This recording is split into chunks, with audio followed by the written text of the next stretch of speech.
inakatwa mizizi ya watu ambao ni madhalim. Alhamdulillah rabbil alamin.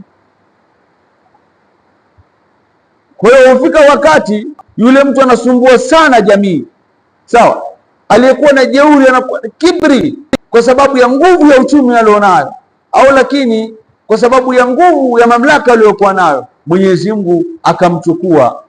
Walhamdulillah rabbil alamin. Watu wanasumbua watu, wanakera watu,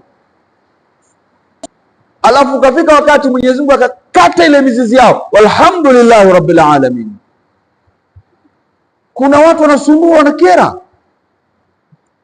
watu, hawana amani, hawana utulivu.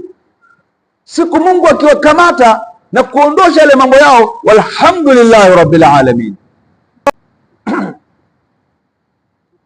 Yani watu wako kwa ajili ya kuweka mikakati ya kusumbua watu tu,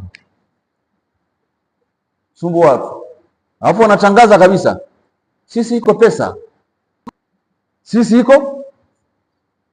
Kumbe pesa hizo Mungu amewafungulia milango ya kila kitu, ndio hiyo wanafanyia kibri, wanatamba,